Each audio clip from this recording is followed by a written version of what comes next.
Bum, bum, bum. Righty ho.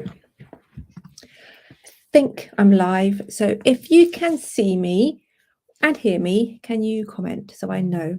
It's going to be a really quick live today because I've just realised that the England match is on, and not that I watch football, but I guess other people probably do watch football.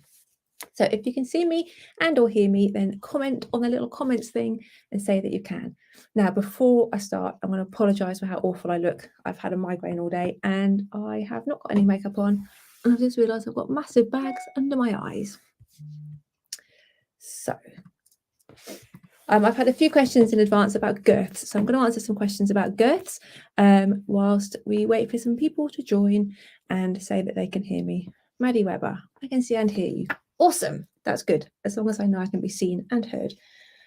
I'm here in my office today, and you might also notice underneath me here, Saddle Fitter of the Year, because I won an award a few weeks ago. My first ever, can't really see in this light, my first ever actual trophy, Saddle Fitter of the Year. Woo! Awesome. So despite having competed ponies most of my life, I don't think I've ever won an actual trophy. So that's pretty cool. Alexis Haynes, you look lovely to me. Thank you very much. I certainly don't feel lovely today. I'm having trouble connecting to the internet. It looks like... My Alexa's having a fit in the background. Oh, that's because you're called Alexis, and I've just said Alexis. And so my Alexa's having a fit. Right, let's get started with, I can see some questions coming in. Like I said a minute ago, it's going to be a really quick one tonight because England are playing football apparently. And I also have a pizza to attend to. Sadly, a gluten-free pizza, so not much fun. I also have with me today a pina colada. If you like pina colada. Congratulations. Don't know about that noise. Everyone's saying congratulations. Thank you very much. Much appreciated. Alexis Haynes, I'm not very obedient. No, nor's my Alexa. Right, let's have a look at some of the questions that we've had so far. So I put a post up this morning, yesterday, maybe day before yesterday. I put a post up about girths and about those girths that you shouldn't use. I don't know if anyone saw it. It was about those like cottony girths that have got a little strip down the middle. I wonder if I can share my screen and I can show you what I mean. I don't think it's going to let me do that actually. But you know those like cotton girths. Let me find them. With like the little strip down the middle, and they're like made out of cotton. They've got a strip down the middle. They're really, really, really popular, and they are really, really, really cheap. Let me see if I can find a photo of one that hasn't got a brand name on it, because I don't want to be saying that a particular brand are bad. No, I can't. They've all got brand names on, so I'm not going to post that picture. But you know what I mean, the little cotton ones with the little strip down the middle. And I was saying that if you have one of those girths on your saddle, please, for your Christmas, for your horse's present, buy them a new one. And I've had loads of questions accordingly about girths.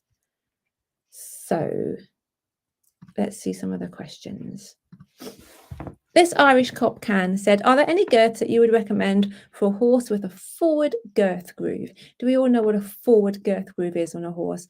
That's when basically when you put your saddle where it's meant to be and your girth hangs down where it's meant to hang, but your horses naturally kind of suck it further forward. So you think of something with quite a dipped belly, for example. If that girth groove, like the narrowest point of the saddle of the horse, is going to pull the girth into that bit there, that's called a forward girth groove. And we make nowadays, there's some forward curved girths, and they kind of come down and then they curve into that girth groove. And they are designed for the saddle to be able to for the girth to sit in the girth groove, but the saddle to be able to sit back where it belongs, and it stops it from pulling it over the shoulder. I get asked all the time about recommending forward curved girths. But number one, you really do need to know that your horse has a forward girth groove. So the way to know that is to ask your saddle fitter. And I know I sound like a stuck record all the time, but your saddle fitter is a person to ask these questions, really, not me. But I am also aware that there's lots of people that don't have access to saddle fitters. So I will try and answer the best I can. So if you are sure that your horse has a forward curved girth groove thing, then a forward curved girth can be absolutely life-changing. So they reckon in the 2012 Olympics, our girths that we put on our horses, we've kind of just got into that forward girth thinking, and they all had on the Fairfax girths. Now Fairfax have put an awful lot of money into the research about curved girths, and they reckon in the Olympics in 2012, our success was partly due to the fact that we had these awesome girths, so our horses could move their shoulders better. If you think about it, if you're not pulling the saddle up over the shoulders, the scapula can move more freely and the horses can move better, which is obviously what we want in dressage. In terms of ones I recommend, it really depends on your horse. So there's so many different variations in horses and horses' shapes, but there is obviously the Fairfax ones that we've spoken about, and they do a synthetic version, which is much cheaper, which is called the ProLite. So ProLite and Fairfax are basically very similar. One's leather and one is synthetic, but they're both made by the same people and the same kind of technology behind it.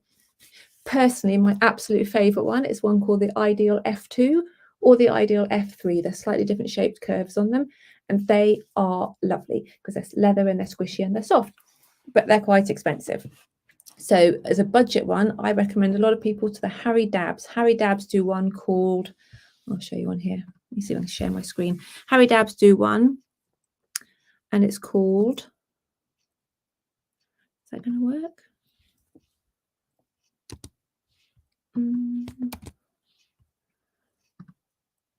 No.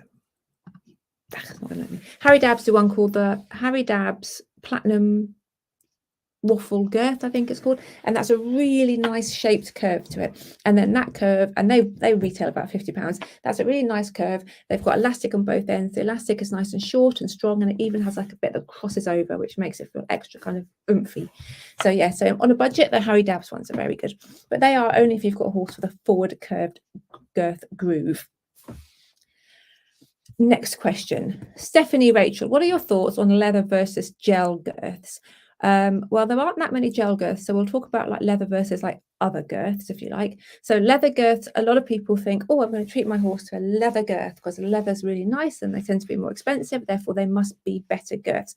But actually you can get some leather girths that are a bit cheaper and they're a bit narrower and they're not very soft leather. So if you're going to go for a leather girth, you need to go for a nice one that's nice, squashy leather, well padded, nice and broad, good shape to it. Because otherwise you're better off going for a nicer shaped non-leather one, if I'm honest. Leather is nice because it has like a slight grip to it naturally. It's a natural product, so it breathes a little bit more easily. But the cheaper leather girths can be a bit like stiff and not nice. Oh, here's a good one. Joanna Ruskin. I've just moved over to an anatomical girth and I'm genuinely surprised how much more stable the saddle feels and how much better the pressure seems to distribute. This is a really good question, even though it's not a question, it's like a statement. So first of all, yay, I'm really glad that's happened. But I think that there's a good thing to talk about is the anatomical part, because we hear these words thrown around all the time. And do we know what they mean? Anatomical, forward curved, curved girth, all of those things. Do they all mean the same thing? And unfortunately, girth manufacturers will often like use them interchangeably, and it's not necessarily correct, because actually an anatomical girth means it's shaped to kind of fit around the horse's anatomy. So you can get an anatomical girth that isn't a forward curved girth. Equally, a lot of manufacturers will have a forward curved girth, not call it that, or curved girth, and they won't call it that, they'll call it an anatomical girth, because everyone seems to think the word anatomical just means kind of like shaped, which it kind of does. It means like shaped to fit the horse's anatomy. But you don't necessarily have an anatomical girth isn't necessarily a forward curved girth, although it can be. I wish I could work out how to share my screen. It normally lets me share a screen. Who knows what shift is on an Apple? Is that shift? No. No, no, no. Yeah, because I've got some, I'll draw you a picture, that's what I'll do. And my Emily Cole. Who likes Emily Cole? She's freaking awesome. So you can get a curved girth that would look like that. You see that? So your buckles would be here, the front of the horse would be here. So this would sit in the front of the horse and the buckles would sit slightly further back. That would be a curved girth. But equally, it would also be an anatomical girth because it have cutout bits here for the horse's elbows. So that could be sold as either a forward girth or an anatomical girth. Whereas you can also get girths that kind of this sort of a shape. And they've got these little cutout bits here for the elbows, also an anatomical girth, but can you see how this one here isn't going to hold the saddle further back, whereas this one here, because this bit here would sit between the front legs and therefore the saddle will be able to sit further back, this one here wouldn't change where the saddle sat at all, but it would give a little bit more freedom for the elbow. So that's the difference between an anatomical girth and a curved girth. Yeah, does that make sense? Let me see if any comments are popping up. Oh my gosh, loads of comments. Yikes. What flavour pizza? Leanne Hall, what flavour pizza? Well, unfortunately, Domino's only do a crap selection of gluten-free, so I'm having chicken and barbecue. Congratulations on your trophy. My cold cap arrived today for my migraines. I normally use an ice pack, so this will be great. That's because the reason I look so is because I've had a migraine for a couple of days, and I did a post about it the other day, and I recommended this funny hat, that thing that I have to wear, and it's ridiculous, but it kind of covers your eyes, and it's made out of cold stuff, and it's really good for migraines. So I recommended it. So Liz here has gone and got one. A few people saying hi. What's this one? Leanne Gibbs, congratulations. Whoop, whoop, thanks. What saddle pad would you recommend for GP jump saddle for horse recovering from a kissing spine operation? Oh, good question. I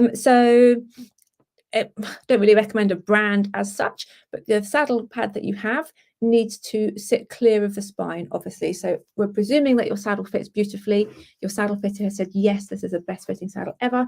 It's got nice clearance along the spine, so we're not impinging on those spinous processes at all.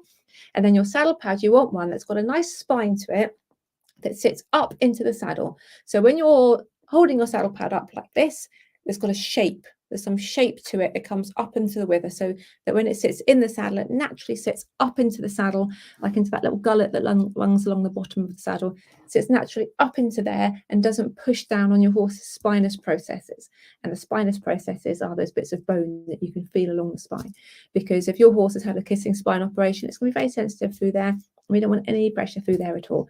So a simple cotton number, you don't want anything too thick or too padded. A simple cotton number if your saddle fits well, it sits up into there.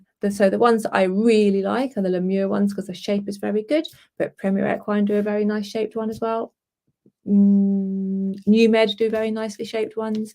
Loads of companies do very nicely shaped ones, but that spine that sits up into the saddle and has some shape at the wither, they're definitely the best ones. That's exactly what happens to Arthur. This is the Irish Clopcan. So I'm presuming she's talking about the saddle moving forward, getting sucked into his girth groove, because we were talking about the forward girth grooves earlier.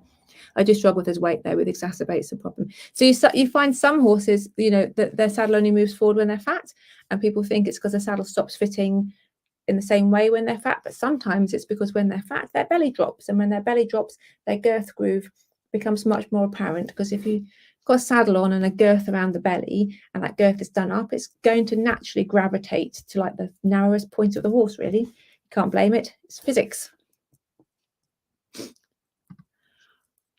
Paulina, where would you say the used saddle market is at the moment? What would you recommend for selling second-hand good quality saddles? The saddle market at the moment is upside down, inside out, on its head, drunk hell. It's gone a bit weird, the whole saddle market. During lockdown, it went crazy, brilliant. Everyone was buying saddles, but no one was making saddles. And then everyone was buying saddles from abroad because we weren't making them here. And then the ones from abroad all got stuck in and they weren't coming over properly. And then there was this massive lack of new saddles. So then the second-hand market went boom for a little while. And now everyone's gone, oh God, it says on the news, I have to choose between heating and eating. And oh my God, like me, I like heating and eating. So I think people have just that are not buying in the same way that they were, certainly like post lockdown, when people had a little bit of money, so hadn't been on holiday maybe, or people have bought horses. It did go boom, and now we're definitely suffering from like just everyone's worried about money. So I think that the second-hand market is suffering there. The new market is suffering even more. And I also think there's an element nowadays of everyone having their saddle fitted by saddle fitters. So they are perhaps, because there's more affordable saddles new now, that perhaps people are going to a saddle fitting buying a cheaper new one than they would have been buying a more expensive second-hand one, which is not necessarily good, because sometimes a good quality second-hand one is better than a worse quality cheap one. A good quality second-hand one is sometimes better than a worse quality new one. But I think because people are realizing that saddle fitters should be fitting their saddles unless they could get one on trial maybe. And so because of that, good places are, there's like the Saddle Bank and Saddles Direct that let you do trials. So they are good places because they trial them out. But they also have to make money, so they do take quite a big significant cut out of the saddle. Hi, this is Jackie, had my first lesson with the new instructor today. Awesome, hope it went well. Who is also a saddle fitter. Ooh, handy. Predominantly recommending balanced saddles. She says mine is way too narrow. This is awkward. She says mine is way too narrow, yet 2 other saddle fitters said it fits perfectly. 2 saddles were dismissed today, costing over £2,200. How do I know who to follow advice from, please? Asking respectfully. This is a really awkward situation for you. And I really feel for you. So 2 things. Number one, I would say balanced saddles are fitted very differently from normal saddles. So they are fitted much wider and then padded out. I would say if your 2 other saddle fitters have said that it fits perfectly, and if those saddle fitters are qualified, and if you want to know that, if you go on the Society of Master Saddlers website, which is www.mastersaddlers.co.uk, have a look on fitters and search, and if they're on there, then they're qualified. If they've both said it fits perfectly, and if you have no reason to disbelieve them, then I would say don't have too many voices in your ears. Do you think it fits? Does your horse think it fits? Is your horse happy? Balanced saddles do tend to be fitted, like you'll see them in like an 8 extra wide and things like that, and then padded out. So maybe it's just that they fit saddles a bit differently. Your horse and you are the experts to a degree, obviously. And if you haven't had a problem with your horse, or your horse hasn't had a problem with your saddle, and 2 qualified fitters have said that it fits, then I'd be inclined to try to save that £2,200.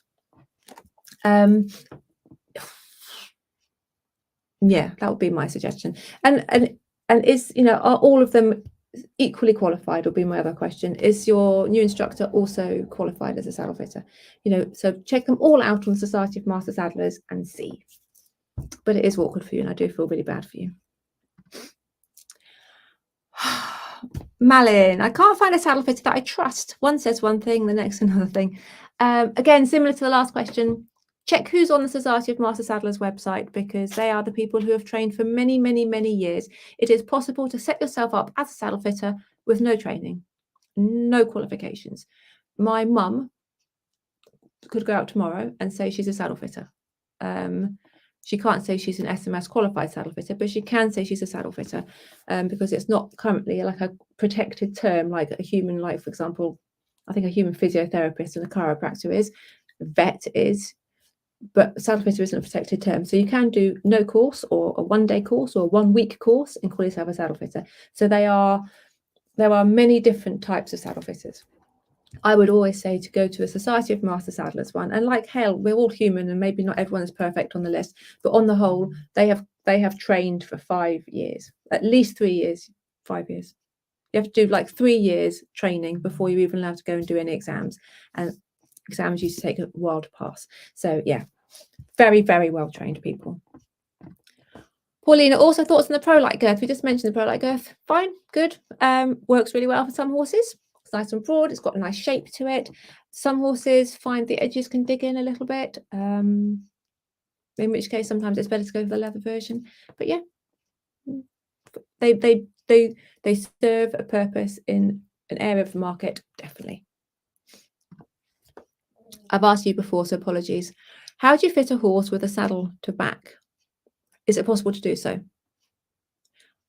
Got confused by the word back then. I'm guessing you mean like a young horse that's being backed. Yes, so we do that all the time. I do like a non-ridden fitting for an unbacked horse. Obviously, I don't throw someone on for the fitting. We do an unbacked fitting where we have, well, this is how I would do it personally. I would go to the person, I would if they've got a selection of saddles, or I have a selection of saddles, we'll try them on and we'll make a saddle fit the best that we think it does statically, with it knowing that when horses are ridden, they change shape slightly. So we will do our absolute best, educatedly, you know, I've got a lot of education in it, educated guess to what's going to fit well. And then I say, as soon as you're on board this horse, I want to come back out and I want to see it with a rider on board. And then I want to go back out again and see it when you're trotting. And then really regularly until the horse stops changing shape. So yes, you can saddle fit an unbacked horse. I would say, though, it's very helpful to us if you have had a saddle on it with a girth around it. It doesn't be done up properly because obviously it's not been fitted, but sometimes we go and we put a saddle on a horse and it's never had a saddle on before. And some horses are like, this is cool. Other horses try to launch the saddle into space. So if you can have done some of that prep work first, we much appreciate it. How do I find and fit the proper saddle pad for Clydesdale with high withers? How do I find and fit the proper saddle pad? You mean like a saddle pad? So a high withered saddle pad. So some saddle pads come in high withered versions. New Med do a nice high withered one. Again, you want to be able to hold your saddle pad up and it wants to go straight, straight, straight, and then have a nice shape up into the wither. Oh, my favourite question. What's a point strap and a balance strap on cob saddles? Oh, I love them. Thank you for this, Carolyn.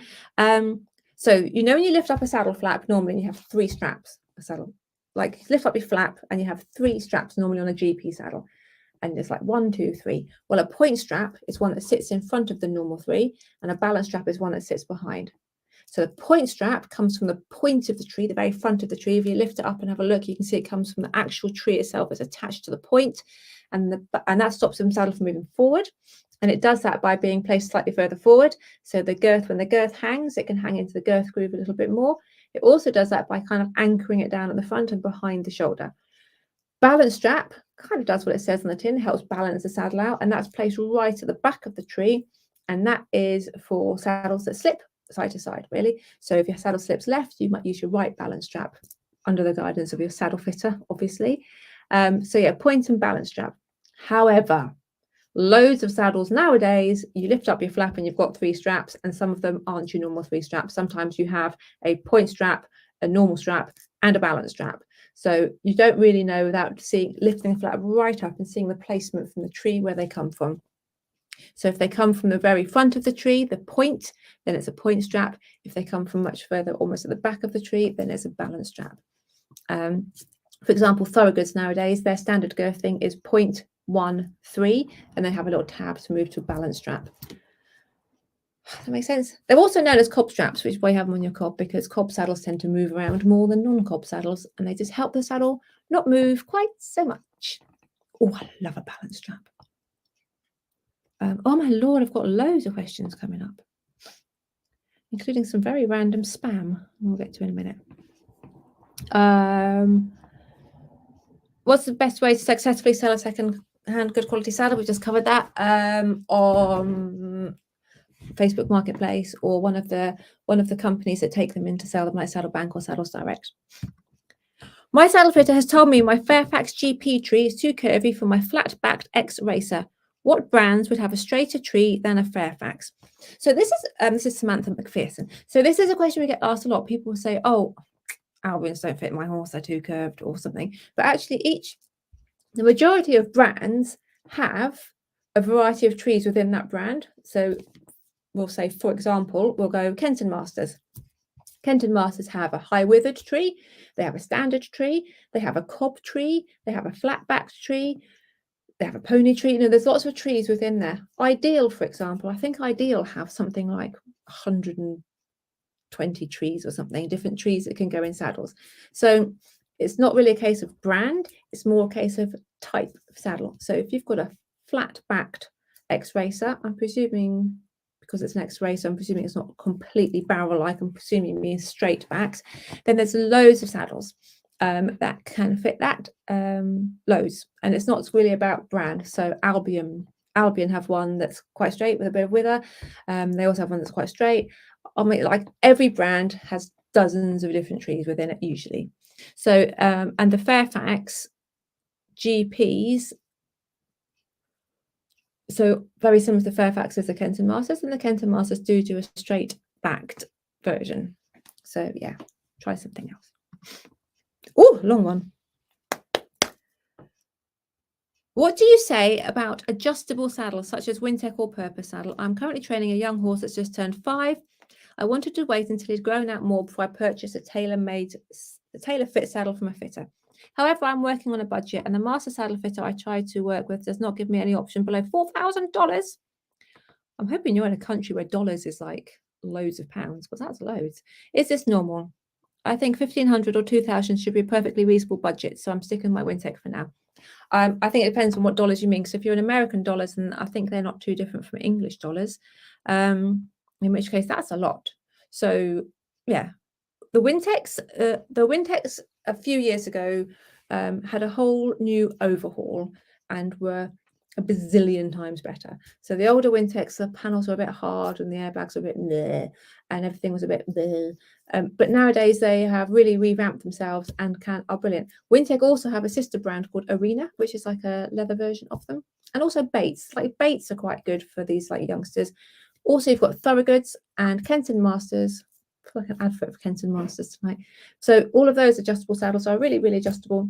And yeah, might be worth thinking about. So if you don't mind a synthetic one, then Wintec, the newer Wintecs, not the older ones. And the way of telling if it's a new one is if you flip it upside down, if it looks like it's got lots of spots on the bottom, like little dots, holes in the panel, that tends to be the newer style.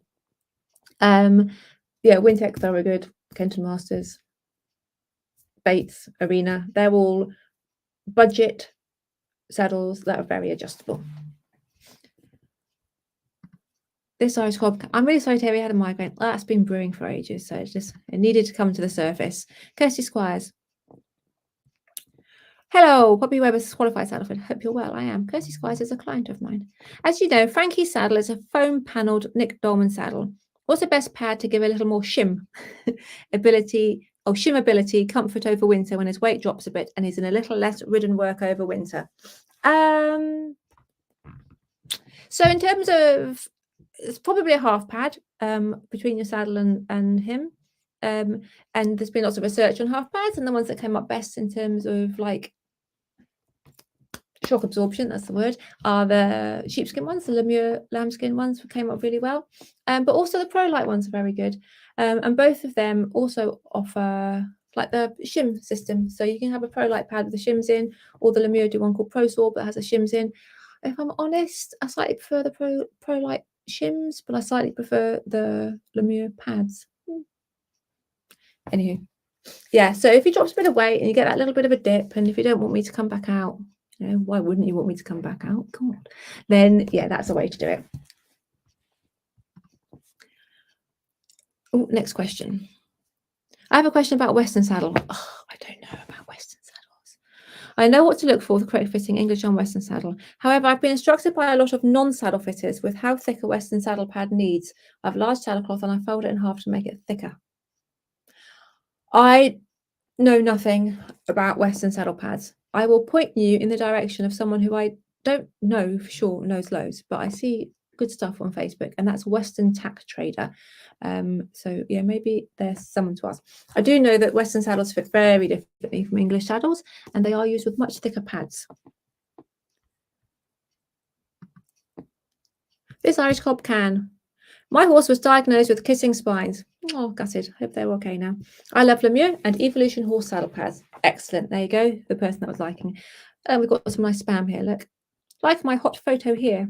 Nah.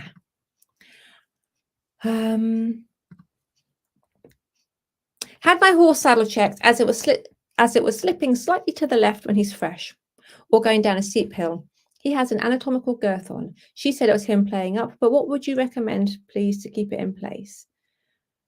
Slipping slightly to the left. So, number one, any one-way slippage, so saddles that slip either left or right, rather than kind of in between, one-way slippage, the first thing that we would recommend our saddle fitters is to have your horse checked by a physio or a back person, qualified back person.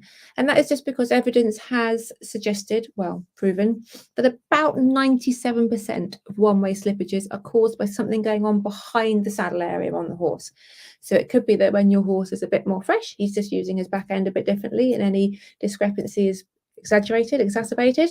And it might be that going downhill puts a little bit more strain through whatever part of him it is on the back end that's a little bit tweaked. So that's the first thing that we'd recommend, is to get your horse checked over just to make sure it's not a physical thing. The second thing that we would do is check your flocking and flock it accordingly. Keeping it in place, if it only happens when fresh and when going down a steep hill, anything that we do to keep it in place, e.g. to stop it from going to the left, would then make it go to the right, which would end up putting more pressure on the left as it happens. So we wouldn't necessarily want to tweak it too much if it was only happening in those instances. I would definitely have a chat with your saddle fitter, because one thing we can do is put something called a balance strap on. Yeah. Otherwise, a slightly grippier saddle pad, but not so grippy it snags a hair, and slightly grippier girths can help. So like a nice soft leather girth can just do that. And actually not just that, but a wider girth, back on the subject of girths, a nice broad wide girth gives you loads of surface area, and that can just help with a little bit of, that little tiny bit of slippage that can help with.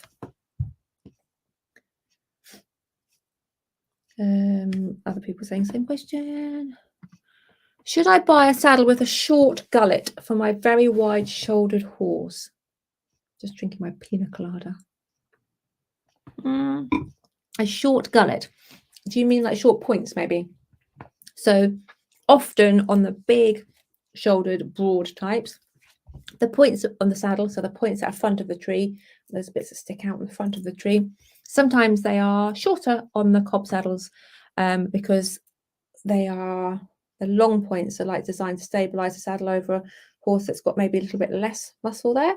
And then those big fat ones, often fat, broad, wide, muscled, huge shoulders, often people do have the shorter points on, which is why, for example, geez, I feel like a Kenton Masters advert today. Kenton Masters saddles, you know that Kenton Masters and Thoroughgoods and Fairfaxes have two bars. They have the short bar and the like short bar and the long bar, and they call them the square and the round. And that is because the short bars tend to be on jumping saddles and cob saddles for this reason, because they've got shorter points, whereas the long ones are more likely to be on the dressage saddles to cover up over and stabilize a bit more.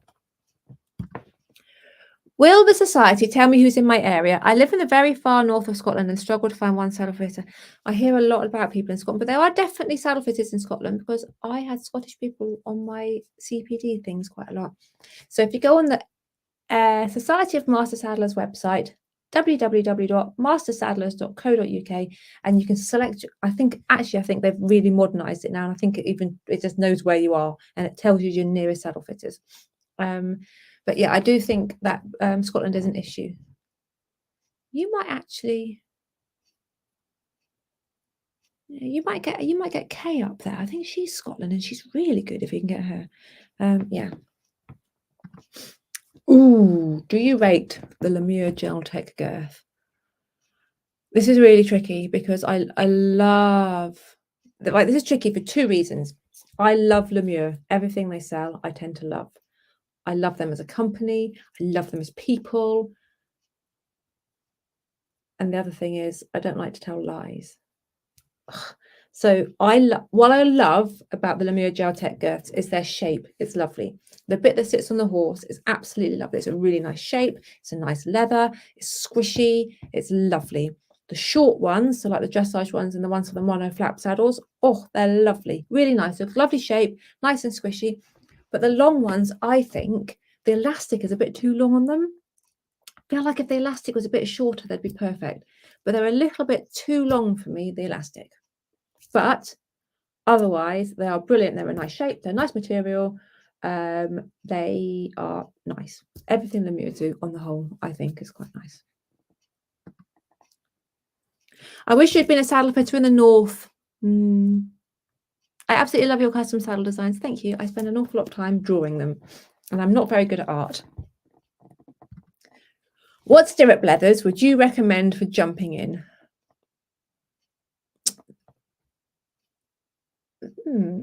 Well, a lot of people are liking these wide ones, aren't they, at the moment? I've not tried them.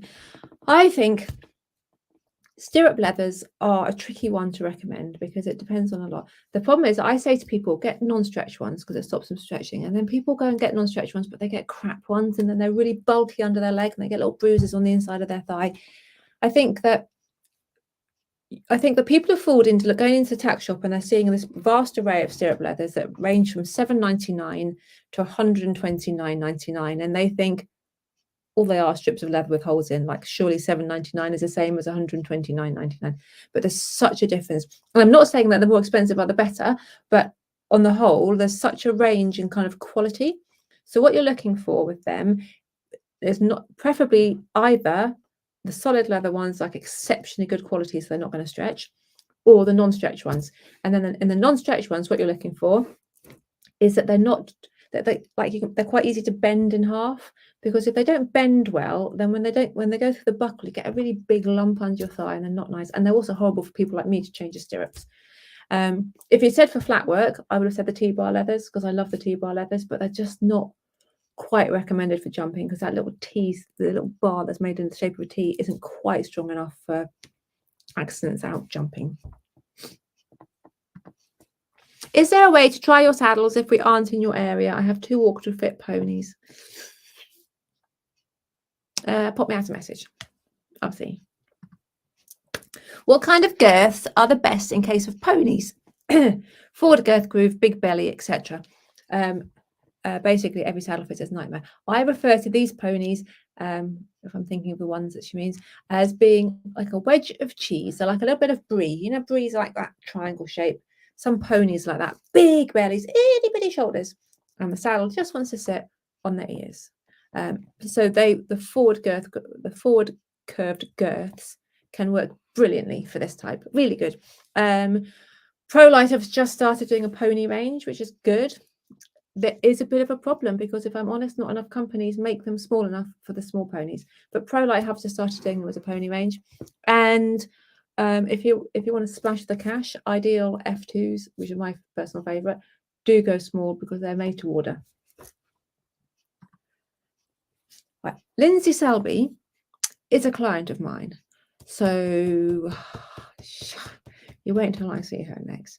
Can you advise me on how to clean a saddle that is going mouldy? Lindsay Selby, hang your head in shame, madam. Number 1, do not let your tack get mouldy. Once mould pores are in the leather, they're buggers to get out. They're there forever and ever. And even when you think you've got rid of them, they sneak back in because their little mould pores are pesky little things. It's difficult because what kills mould is also not great for saddles. So number 1, stop it getting mouldy instantly. Take it away from wherever it is that's getting it mouldy, and take it away from other leather things because you don't want it to spread. Now, this is what I do, and this isn't necessarily always the best thing to do because it can damage the leather. However, mold also is not nice on your leather. I would, as soon as you can, get some really, really, really hot water. So hot you can't put your hand in it because it feels like skin will peel off. And I put a bit of vinegar in it, and I like white vinegar, and I wipe it over. And I then use I use my soap, but my soap that I make that's got lemon oil in it and also peppermint oil in it, because they're both quite good for like anti-mold stuff. And keep it clean, and don't let it get moldy in the first place if you can avoid it. So don't let it get damp, don't let it get too cold, don't let it get too hot. They like it just kind of like And if you are going to store your tack for a long time, slather on some stuff like some nice leather balsam that kind of gives it almost like a coating to stop that mold getting into the little pores. Woo. Next one. Kerry Ann Burton, PS of Sweden saddle pads give so much clearance and very high width. That's true. I love the PS of Sweden saddle pads on lots of horses, but not all. They can be a little bit slippy and slidey for horses who suffer from slippy, slidey saddles. Now, I'm not saying there's anything wrong with them. I use them myself personally. I love them. And I'm about to order myself a whole new set on Equessentials. I hope my husband isn't watching, on their Black Friday sale. So if anyone goes on the Equessentials Black Friday sale, don't steal the pink set that I've got my eye on. Anyway, PS of Sweden are brilliant, but they can, all of those lot that are, a little bit padded and a little bit shiny and silky can cause some saddles to move, but not all, obviously. Oh, Controversial. Stacey, when going out to fit saddles, what is your number one pet peeve? Horse not being in is probably the most annoying one. But if I'm honest, my absolute pet peeve is when people, oh my God, there's so many. Okay, so my absolute pet peeve, if I'm totally honest, is when people say, I've only got £200 budget for a saddle. And that's absolutely 100% cool. We all have tight budgets now, especially at the moment. But please don't tell me you've got a zero budget for a saddle. Or please don't come at me with your saddle that you spent £50 on and then have £300 stirrups on that saddle and a £300 bridle, because your saddle is so important. So please don't spend more on your stirrups and your saddle cloth than you do on your saddle. Okay, that's one pet peeve. Not being caught is quite annoying. And also I find it very tricky. It's not necessarily a pet peeve, but I'll go somewhere and they say, oh, I've had so-and-so out and he ruined my horse's back. And so then I tried so-and-so and they were useless. And then I did this. And like, so you're like, and then they want you to feel proud, like that they've got you out and that you're going to fix their horse. And you think, well, actually, you know, the first person you mentioned who ruined your horse's back, I know he's very good. And, you know, all of those things, you just think, I'm just going to be next on that list. And do I want to be next on that list? So don't slag off other saddle fitters to your saddle fitter, because it doesn't fill us with confidence about you. And what else? Ooh, I would say that's probably it. People that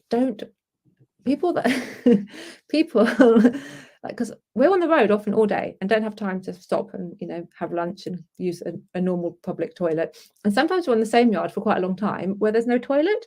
And sometimes we have to wee in people's stables. It's a fact of life. And people look at you like you're an actual alien. But like, either have a toilet on your yard or expect people to have to wee in your stable sometimes. There you go. Oh God, controversy.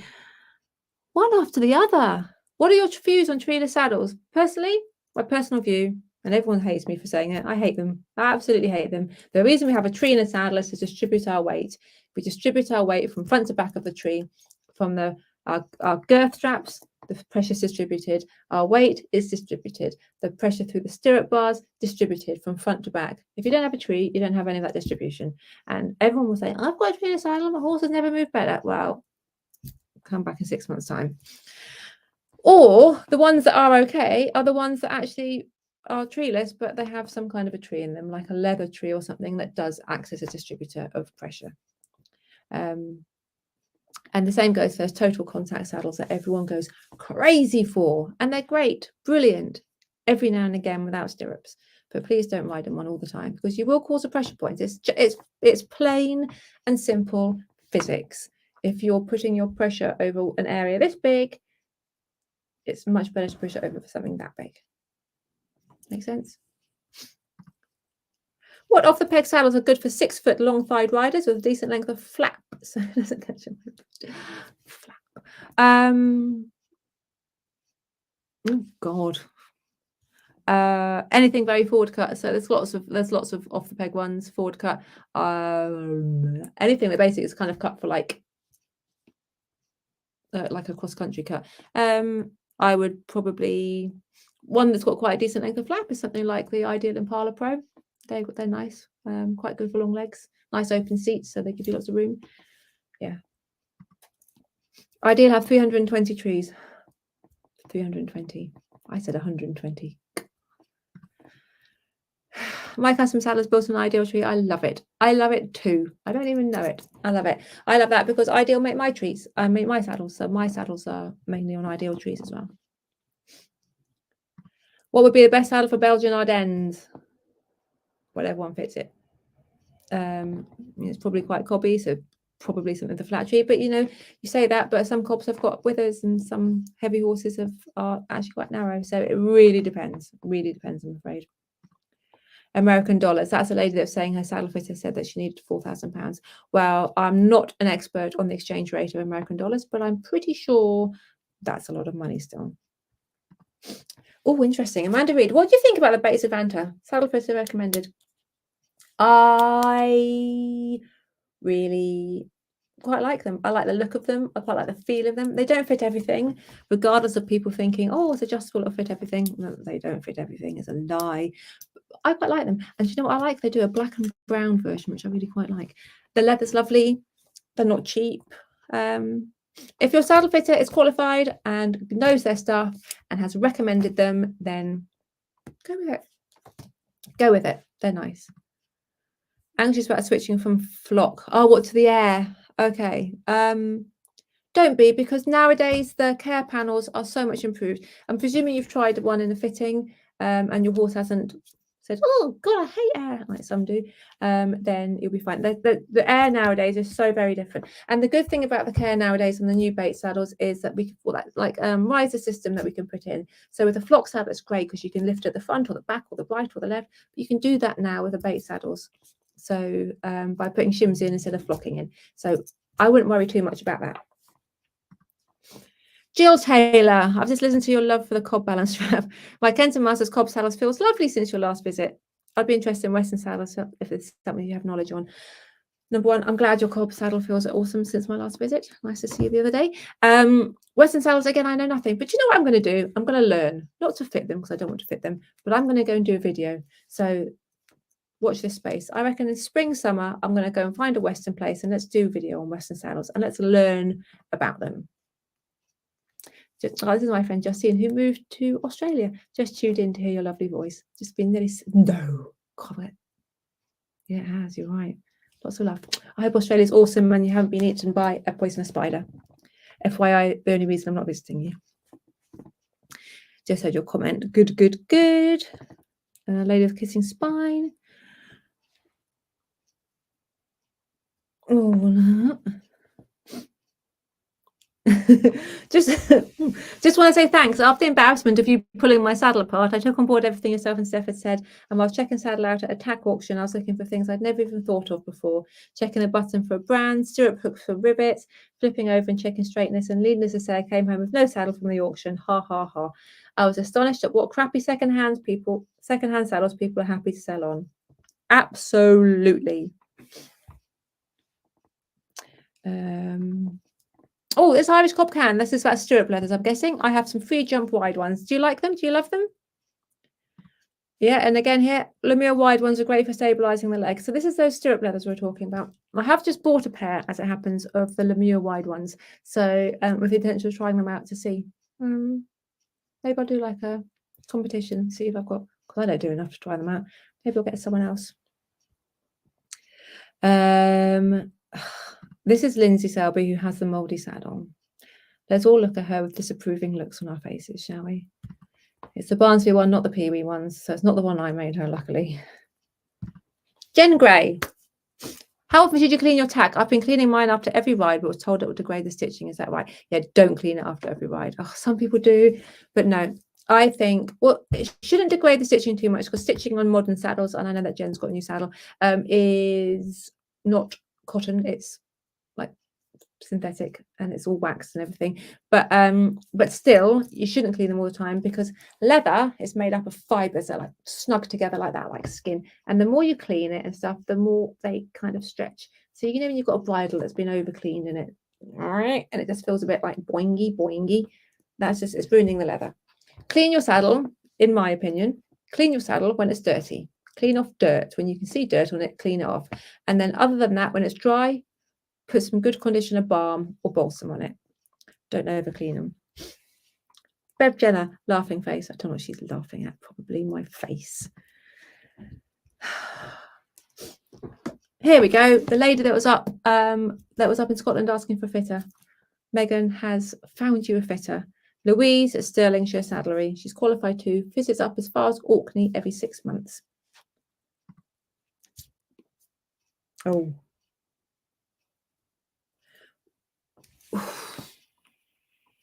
This is Julia. Will a 14-inch pony synthetic saddle fitted for a tiny 5-foot 6-stone adult be ruined by a heavier adult about 10 stone? A 10-stone adult will 100% not be able to fit into a 14-inch saddle.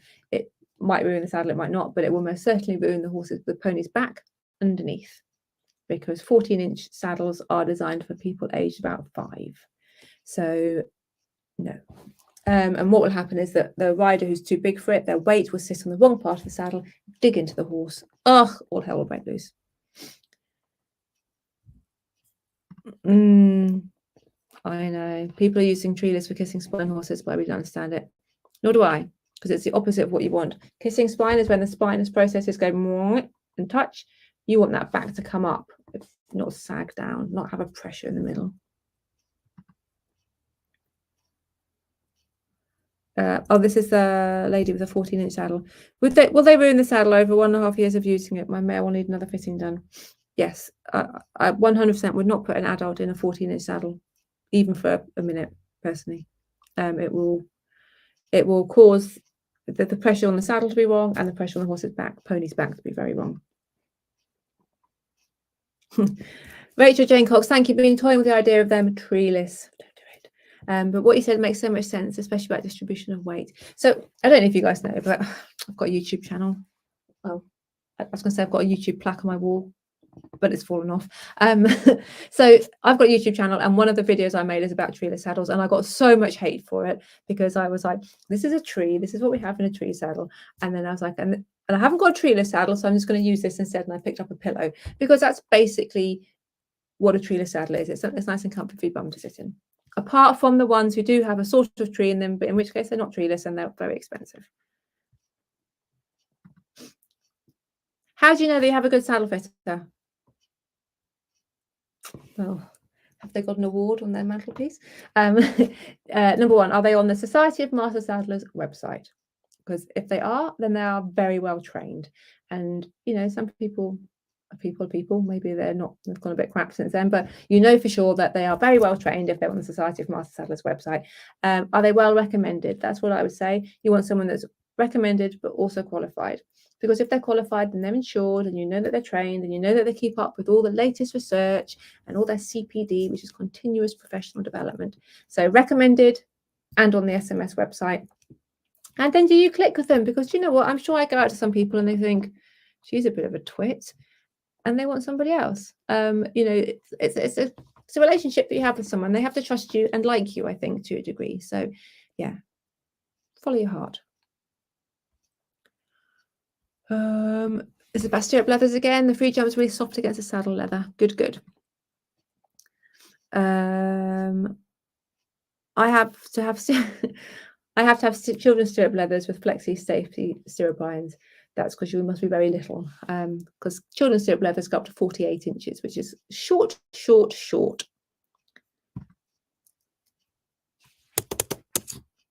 On the Leanne Hall, on the Acavello gel out seat saver, I've heard it's possible to avoid putting the elastic straps under the panels as they leave dents in the flocking, as has happened with mine. Any ideas how, please? No, I wouldn't know how to do it without putting them underneath, because then it will kind of flap about, because it's tucking those. I'll just knock Santa over.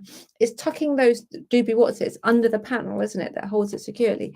I would say don't do them so tight, because I've had an Acavello one on my flock saddle for a while and not dented the panels at all and the flocking. So if there's a way of doing it looser, maybe. But I can't think of how they would stay on if you didn't tuck it under. Lengthen them, maybe. Gutted you're not up north. The knowledge blows my mind. Stop. No, I'm not going up north. It's too cold. This Irish Goblin saying hello to Jane Wallace. Oh, good God. Claire Baker. What's the smallest seat I can fit my size 16 arse in? I've got a pony who ideally needs to be nothing bigger than a 15-inch. If you are size 16, then unless you are 3 foot tall, which I don't think you are, you can't get into a 15-inch saddle ever. I'm sorry. It's just life.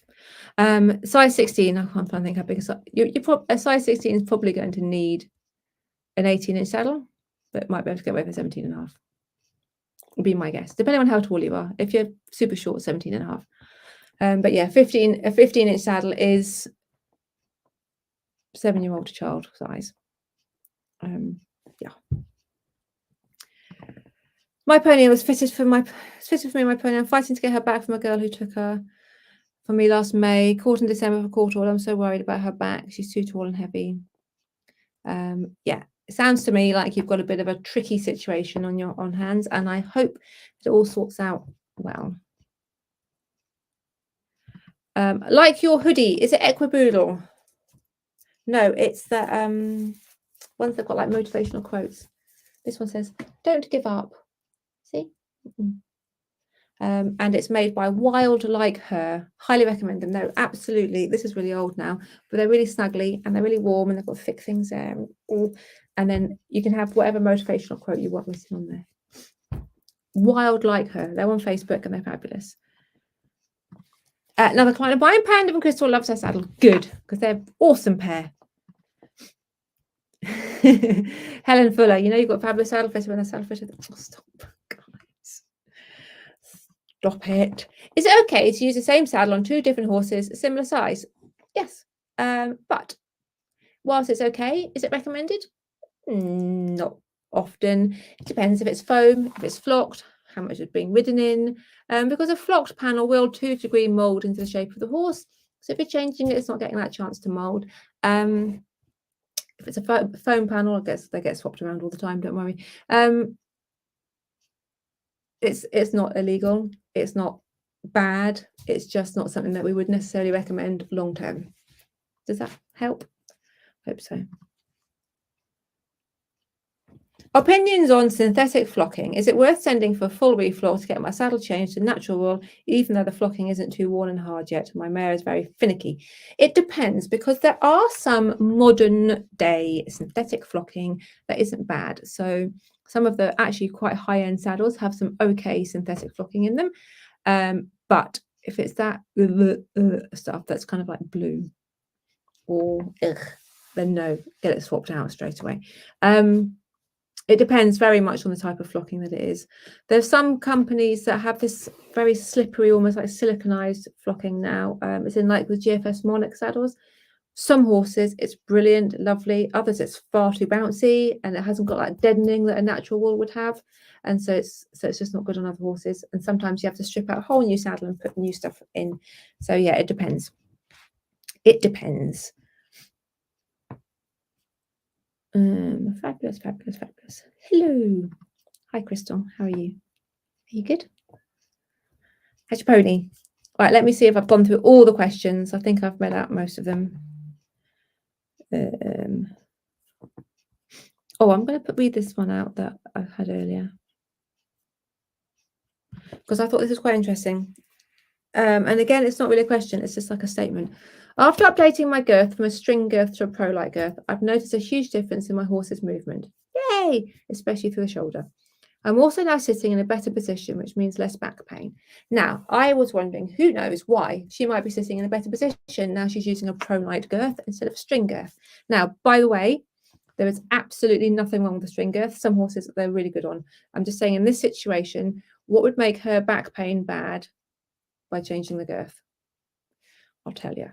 So the pro-light girth is the one that we were talking about at the very beginning. A rewind if you're watching this on catch up and you missed it. So the pro-light ones are curved, they come down. I even drew you a picture if you remember correctly.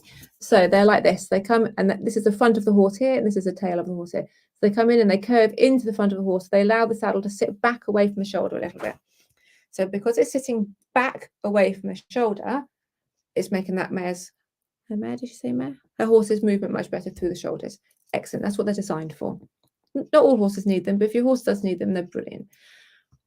Whereas the string girth wasn't doing that. It wasn't holding it back. So it's sitting on the shoulders. So it's probably, the saddle's probably edging forward over the shoulders, which would then cause the saddle to sit up at the front, tip her onto her back. And that could cause loads of lower back pain because you're sitting on the wrong part of your back. So her changing her girth has stopped her having back pain. See, like girths are incredible. We don't pay enough attention. Well, we do, maybe we do now, but we didn't used to, but we are thinking about it more now. Girths are important. They are not as important as a saddle, but they get in there, you know, they are really, really, really important. And you can spend £10 on a girth, or you can spend £450 on a girth. You know, there's a, sorry, Santa, there's a real variation of girths. And again, I'm not saying the most expensive ones are better and the cheap ones are crap, but there's such a wide variation, and that's why, because they can make such a difference, enough difference for someone to get less backache when they swap their girth.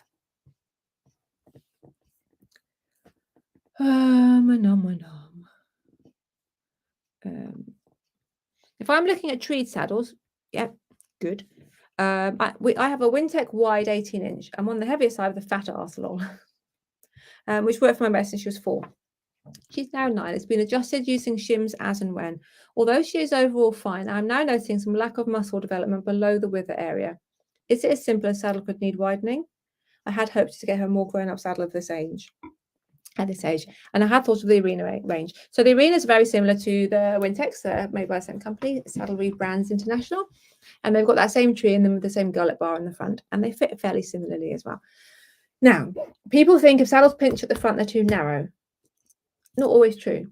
If a saddle is too wide, it would also pinch at the front. So a saddle being too wide can also cause muscle wastage, which people are like, how can it be tight if it's too wide? And it's because if it's too wide, the weight drops forward and therefore it's tighter down the front. So too wide or too narrow can cause that. So you can't say, oh, muscle wastage, it must be too narrow, therefore it's pinched and she needs a wider one.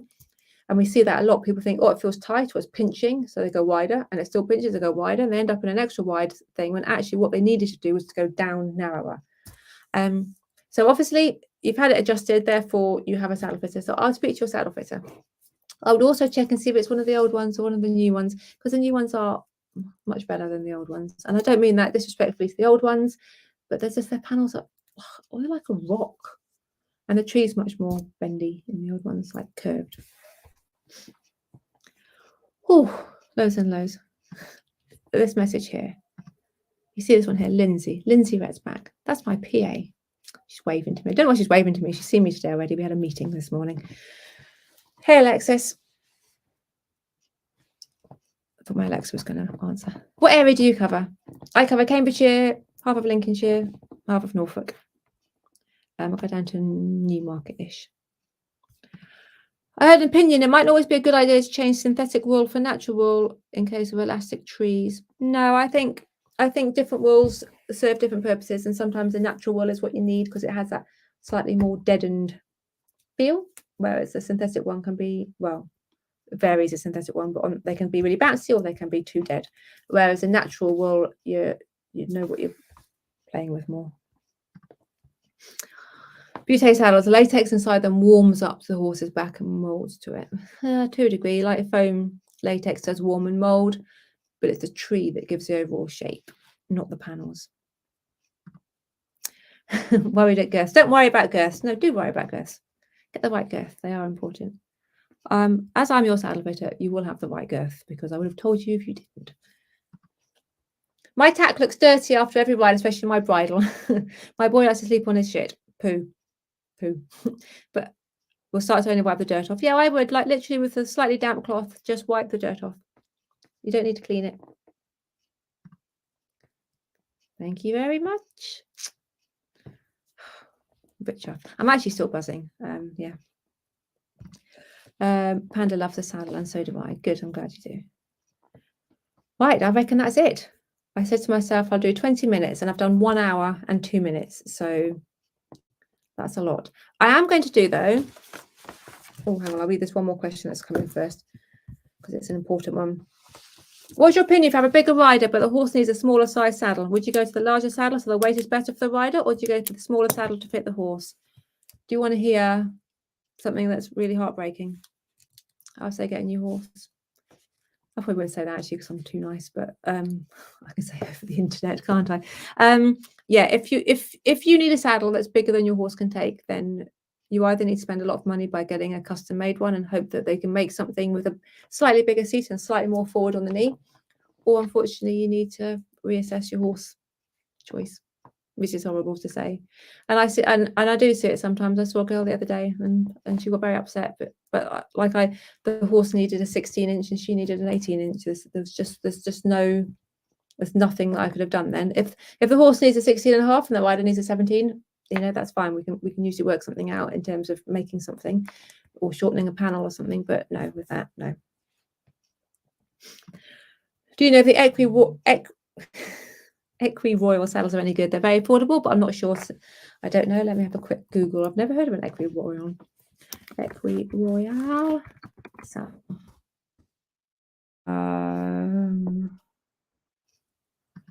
That looks to me, bear with. That is an Indian-made saddle, I'm afraid to say.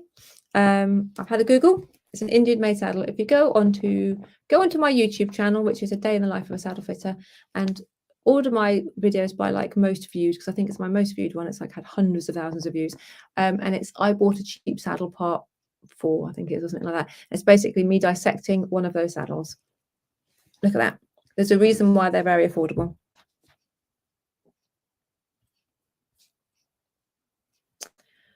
If you can buy a leather saddle for less than £700, £800 new, then don't buy it, because it's not good. Would you come to Derbyshire and check a whole yard of 7 horses, please? I'm sorry, I can't. There will be loads of fitters up Derbyshire way. You're more than welcome to come to me, but my diary is full of people in this area, I'm afraid, and I can't fit anybody else in. One more. Are Thoroughgood saddles better than Wintec Hart? No, and neither are Wintec Hart better than Thoroughgood. They both have their own place in the market for different horses. Some horses I'd much rather see a Wintec on, other horses I'd much rather see a Thoroughgood on. It depends. I love our YouTube channel. I'm going to do a quick shout out because I need some subscribers to earn some money, because I get 0.1 pence per view, people. www.youtube.com/a day in the life of a saddle fitter, or just search for a day in the life of a saddle fitter and then subscribe and then watch some videos. If you watch 10, I get 1p. Think how rich I could be. 10 videos, 1 pence. God. I watched that video on YouTube. I was shocked. Yeah, that's the one where I dissected it. And spoiler alert, a maggot fell out. And I thought it was a maggot. Turns out it was a woodworm. And it now lives in my dining table, my oak dining table in my kitchen. True story. Anyway, it's now, my pizza is going to be stone cold. So it's been lovely to see you all. Take care. Oh, one more thing. I'm going to do, I wrote it down, the date. I'm going to do a Christmas live Sunday, the 18th of December. So it's going to be a Sunday. We'll do it slightly earlier in the evening. And we are going to do, I'll think of a theme. If you can think of a theme, something you want to discuss in particular, because this week's been very girth heavy. So if you want to talk about something else, then let me know. Take care. Stay safe. Lots of love. And I hope you're all eating some lovely pizza. And if you're hearing that noise in the background, it's Pumpkin choking. Pumpkin, stop choking. Do you want to say hello to Pumpkin quickly? Pumpkin, come here. Come here. Oh, she's so ignorant. What's this? Pumpkin, what's this? What's this? What's hello? What's this? No. Oh, say hello, Pumpkin. This is little Pumpkin. Are you the best girl? She's got a stupid hair face. Look at that. Look at your hairy face. Anyway, me and Pumpkin, goodbye, and we'll see you on the 18th of December, which is Sunday. And if you've got any ideas of topics that you want to talk about, then give me a shout and we'll consider it when we Pumpkin. See you later.